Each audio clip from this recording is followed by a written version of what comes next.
Pesach I'll come and tell you the greatest story in the world.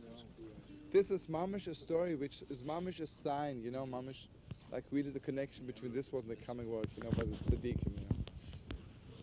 The holy Rebbe had a little granddaughter. Her name was Chweis Fegele. Yeah, I had a little granddaughter, Fegele. And, you know, all the Rebbe's had children were very sharp kids, you know.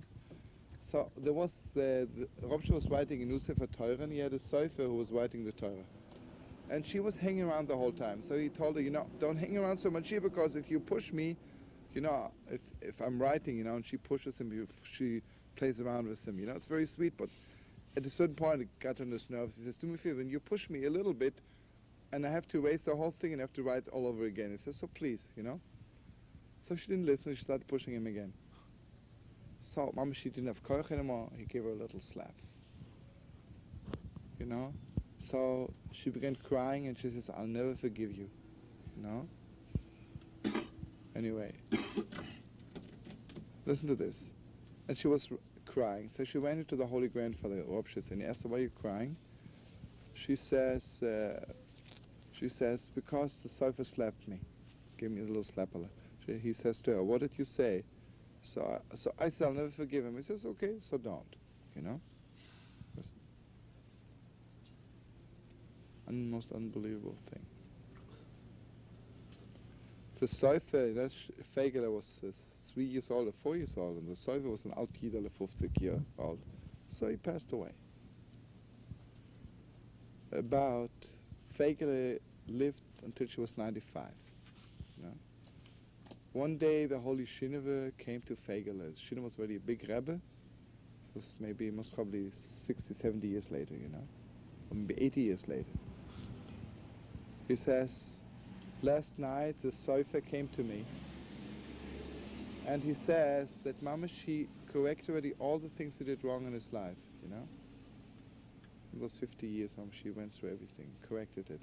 The only thing which stops him from getting into heaven is because he didn't forgive him yet for the slap, you know. So he asked me to please ask you to forgive him, you know. It's a gewalt, you know.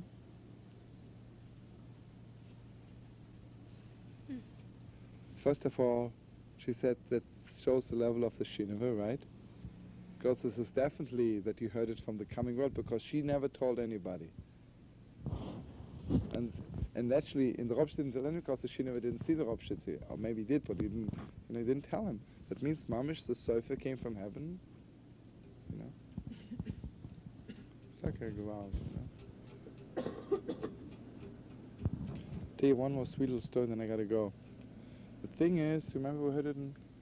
Oh, you were with us in Bobov that Saturday night. Yeah, you were also there. So it's a good story.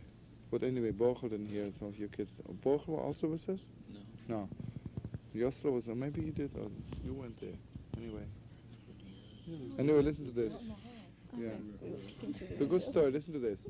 The holy Rab Tzvi Melech, you know, was on his way to, you know, from Dinev to Lublin, takes 2 or 3 months if you walk. Anyway, so from Dinev is in Mamish all the way in Galicia, and Lublin is Mamish Congress, Poland, you know, real Poland.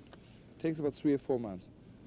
So he was prepared to walk for 3 or 4 months, you know, a holy little schlepper, he'll walk. Suddenly he just walked a few miles out of Dinev, this real rich man passes by, and he gives him a little sign, wants to have a little hitchele, so he says, where are you going? He says, I'm going to Lublin. The rich man says, Dinev says, that's a gewalt, you know, I'm also going to Lublin. If you give me a lift, it'll save me so much time, you know, that means I can be a few weeks longer in Lublin.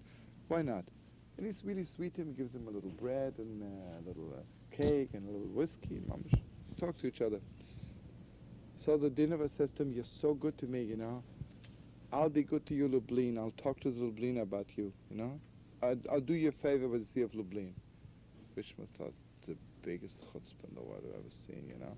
I'm the richest man, I'm coming into Lublin, all the doors are open for me, I need this schlepper to do me a favor, you know. So he says, you know, it's a big chutzpah, but I'll forgive you. Dinev says, I'll do you a favor in Lublin. And mamish, each time the rich man heard it, he wanted to grab him and throw him out from the wagon. So all the 3 weeks, while he was feeding him a little bit, you know, Each time, whenever he gave him a little bit whiskey and cake, he would say, I won't forget it, I'll do you a favor, Lublin. And each time he says, you know, I really absolutely don't need your favors, you know. The dinner did his thing, you know, he did his thing. So anyway, they're arriving in Lublin. Never the rich man goes to a hotel, you know, take a bath and get himself all dressed up, Shabbos tickets to see Lublina. The dinner has nowhere to go, so he goes straight to the Lublina. So the rich man is all dressed up and Shabbos stick and goes to the mikveh and prepares to go to the Lublina. He wants to walk in. They say, no, you can't walk in now. Someone is in there. Very important. So it takes 1 hour, 3 hours, 4 hours. He looks, what's going on there? He looks through the hole. He sees his little schlepper is in there, you know. So he had a little bit more respect. You know, obviously he's not.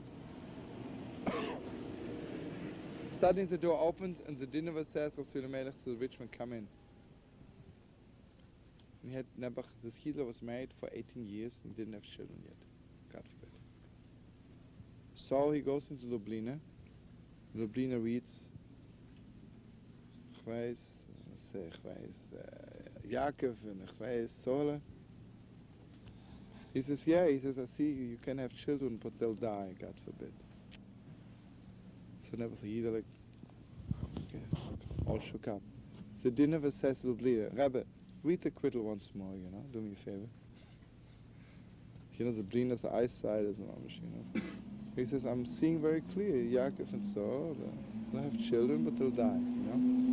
The dinner says, Rebbe, please, do me a favor, read it once more. He read it 8 times, you know. Then the dinner says, Rebbe, oh, so why don't you give them long life, you know? You can do it. Yeah. So the whole Lublina read again. He says, yeah, why not? You know? So then he said to the rich man, you know what this young man did? He says, he mamish opened the gates of heaven for you, you know. Fuck around. Remember the Baba told the story? Or you didn't hear it so strong? Yeah, it's a story. So what was the Baba doing telling the story of the dinner? Because that night when we were there was the yahrzeit of the Holy Dinner. Yeah. What? Which year you mean? How long ago did he pass away? About 130. Tell you a way out story about the Ropshitze. The Ropshitze and the Dinner were like officially arch enemies, you know? Listen to this. When the Dinner became a Rebbe, the Ropshitze Mamish said, it's gefährlich, the biggest chutzpah in the world, he has a right to be a Rebbe, and he Mamish wanted to tear him apart. So then, the end was, someone asked the Holy Ropshitze, why, what's the matter? He says, don't you understand, he says, it's called out in heaven that the Holy Dinner should be a Rebbe for 30 years. I want him to live long, so I want him to start later on, you know. Never, you know. That's what it was, you know. Very holy, you know. Like, what? That's like the story of the yeah, yeah, something like that. Yeah.